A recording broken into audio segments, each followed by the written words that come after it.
Selamat pagi anak-anak. Selamat pagi, Bu. Bagaimana kabarnya? Sehat, luar biasa. Yes, yes, yes. Apakah hadir semua? Hadir. Siapa yang pimpin kita dalam doa? Silakan. Teman-teman, mari kita bersatu dalam doa. Tuhan, terima kasih buat menolong kami dari rumah sampai sekolah ini, Tuhan. Hanya ini doa kami serahkan dalam tangan mohon syukur. Amin. Amin. Oke, silakan berdiri semua. Mari kita bernyanyi satu nusa, satu bangsa, tiga ya. Satu nusa, satu bangsa, satu bahasa kita. Silakan duduk kembali. Sebelum kita masuk pada materi, mari kita melakukan tepuk fokus. Tepuk fokus.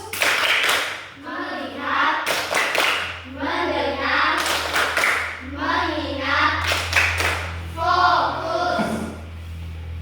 Nah, baik, yang menjadi materi kita pada hari ini itu temanya yaitu peristiwa dalam kehidupan dengan subtema peristiwa kebangsaan masa penjajahan.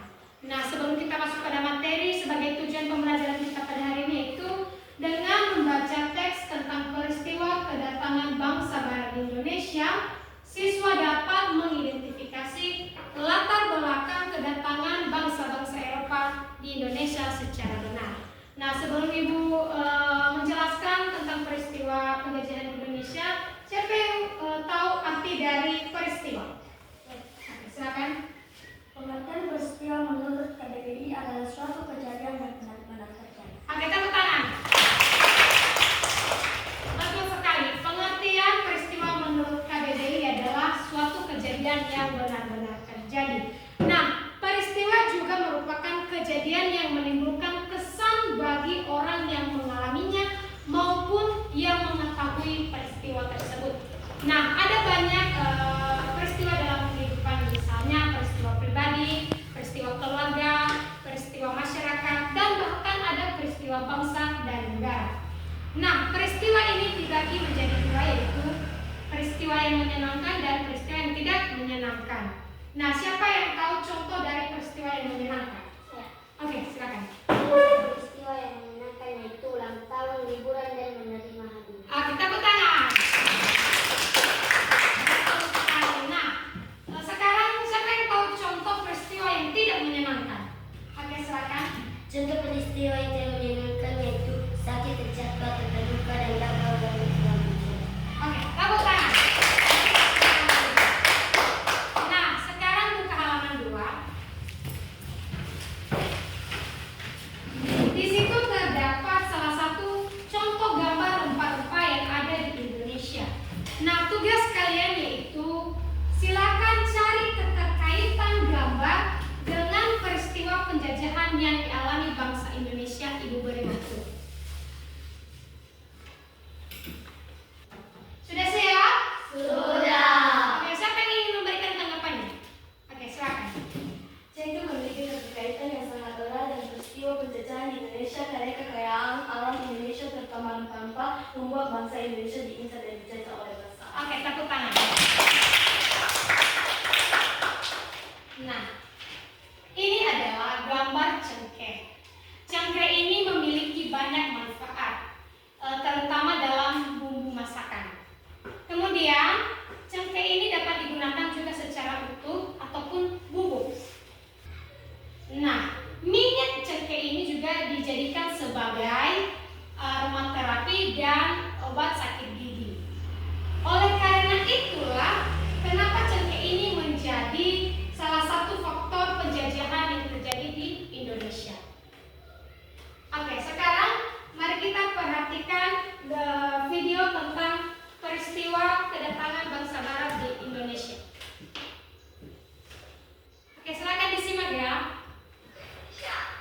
Bangsa Barat datang ke Indonesia. Bangsa Portugis, Spanyol, Inggris, dan Belanda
Kedatangan bangsa Spanyol di Indonesia pada tahun 1521, tempat atau daerah pantai Tidore, Maluku. Tujuan menyebarkan agama dengan strategi misionaris. Peristiwa-peristiwa yang penting yang terjadi meletakkan dasar-dasar agama di Ambon, Ternate, dan Mortai. Tepuk tangan.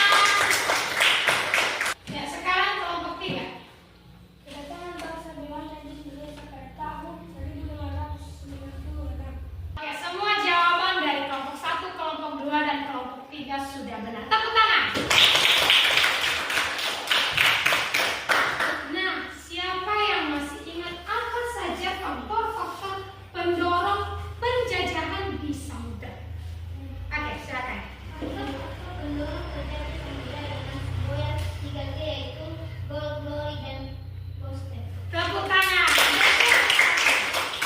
Pendorong penjajahan yaitu gold, glory, dan gospel. Nah, siapa yang masih ingat arti dari gold, glory, dan gospel? Oke, silakan. Pengertian gold adanya keinginan mencari kekayaan. Pengertian glory atau adanya keinginan mencari kejayaan. Oke, tepuk tangan. Bagus sekali. Nah, siapa yang bisa menyimpulkan materi kita pada hari ini? Oke. Mari kesimpulan kita pada hari ini yang pertama adalah peristiwa adalah suatu kejadian yang benar-benar terjadi. Dua bangsa Eropa yang datang ke Indonesia yaitu bangsa Portugis, Spanyol, Belanda. 3 semboyan 3G yaitu glory, dan gospel. Oke, tepuk tangan.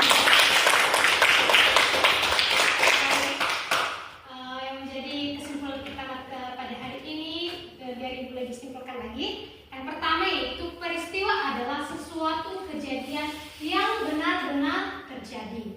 Kedua, peristiwa dapat dibedakan menjadi 2, yaitu peristiwa menyenangkan dan tidak menyenangkan. Nah, ketiga, bangsa Portugis datang ke Indonesia pada tahun 1511 dengan tujuan mencari daerah penghasil rempah-rempah. Kemudian bangsa Spanyol datang ke Indonesia pada tahun 1521 dengan tujuan menyebarkan agama. Nah,